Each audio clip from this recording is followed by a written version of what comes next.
Hello everyone, उम्मीद करता हूँ आप सब अच्छे ही होंगे।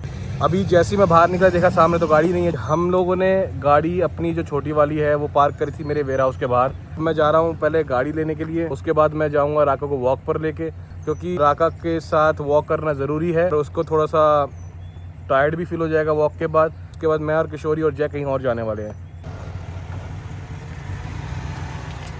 पहुँच चुका हूँ मैं अपने वेयर हाउस। खड़ी अपनी गाड़ी वेयर हाउस के बाहर। फटाफट ये गाड़ी लेते हैं और निकलते हैं राका के साथ वॉक पर।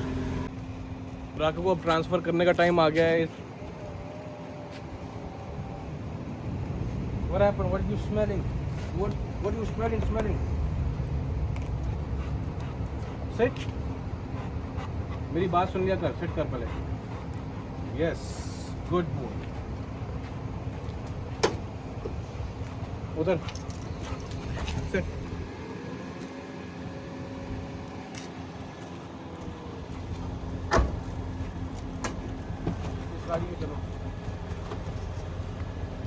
मैं निकल रहा हूँ राका के साथ अब वॉक पर। मिलते हैं वॉक करते हुए। पहुँच चुके हैं हम लोग अपने लेवी पे, जहाँ पे हम करेंगे वॉक। ये रहा राका, बहुत एक्साइटेड है। आज राका काफ़ी बेटर फील कर रहा है। कल गए थे वेट के पास, तो कल रात तक भी बहुत सुस्त था। आज पूरा एकदम नॉर्मल हुआ है। तो थोड़ा थोड़ा करके इसकी एक्टिविटीज़ दोबारा से बढ़ा देंगे। ऊपर कर रहे हैं लोग साइकिलिंग। बहुत ज़बरदस्त मौसम है आज दोबारा से। लग ही नहीं रहा कि ठंड है इस बार। अमेरिका में पता नहीं क्या हो गया है, शायद यही ग्लोबल वार्मिंग है।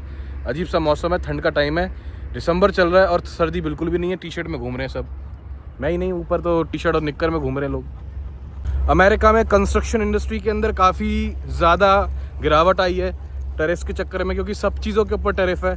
लंबा जैसे कि मतलब लकड़ी, उसके ऊपर टैरिफ है। उसके बाद स्टोन्स पर टैरिफ है, हर एक चीज़ पर टैरिफ है, क्योंकि अमेरिका ज़्यादातर चीज़ें इंपोर्ट करता है। अमेरिका चलता ही इंपोर्ट पे। मैं इंडिया से काफ़ी सामान लिया करता था पहले, लेकिन जब से ट्रम्प चचा ने टैरिफ लगाया है इंडिया पर, बहुत दिक्कत हो गई है सबको, जिनसे हम परचेज़ करते थे उनको भी और हम लोगों को भी। क्योंकि अगर हम 50% टैरिफ पे सामान ख़रीदते हैं तो बेचेंगे किस प्राइस पर। इसलिए अब हम सामान लेते हैं ब्राज़ील से, इटली से या वियतनाम से या फिर थाईलैंड से।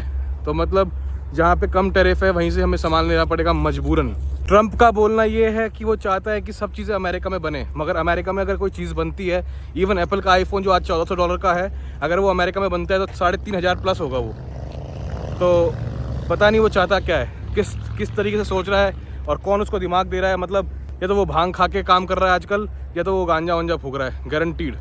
और यहाँ राका अपनी वॉक के और ज़िंदगी के मज़े लेते हुए। ओए इधर देख, मज़े आ रहे हैं। जब हम वॉक पे आते हैं तो हमारे लेफ़्ट साइड पे ये जगह पड़ती है। तो आप जैसे देख सकते हैं सब काले कपड़े पहन के आए हैं। और ये बेसिकली ये जो गाड़ी देख रहे हैं आप, जो सामने है, इसके अंदर कॉफिन जाता है। तो यहाँ पे किसी की डेथ हुई है और यहाँ पे एम्बामिंग होती है।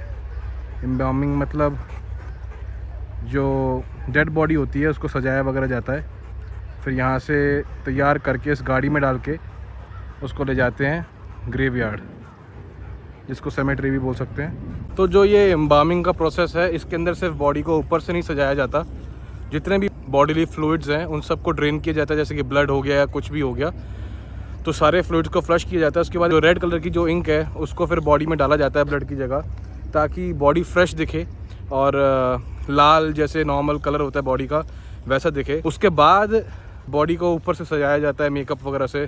एम्बामिंग का जो प्रोसेस है ये अमेरिका में या फिर विदेशों में ज़्यादातर होता है, क्योंकि हमारे यहाँ तो बॉडी को 4 से 5 घंटे मैक्स रख के फिर जला दिया जाता है। लेकिन यहाँ पे क्या होता है कि अगर किसी की डेथ हो गई है तो कम से कम 7 दिन, कभी कभार 1 महीना, तो बॉडी को फ्रीज़ कर दिया जाता है, ताकि जितने भी रिलेटिव्स हैं सब आ पाएँ। क्योंकि यहाँ की लाइफ बहुत ज़्यादा फास्ट है और हमारे इंडिया की तरह यहाँ का सिस्टम नहीं है कि अगर कुछ हो जाए तो सारा परिवार 1 सेकंड में आ जाएगा।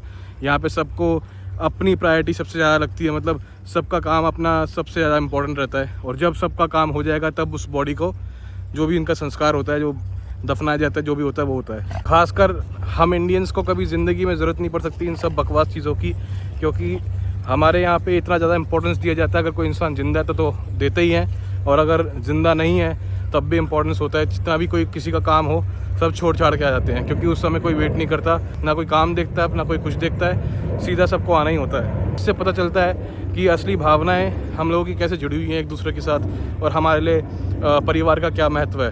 राका का ये स्मेल करने का टाइम है, तो राका आराम आराम से स्मेल करते हुए जा रहा है। अब इसने काफ़ी चल लिया, कम से कम हम 2 माइल गए हैं, अब 2 माइल वापस जाएंगे अपनी डेस्टिनेशन तक, जो कि बहुत दूर है।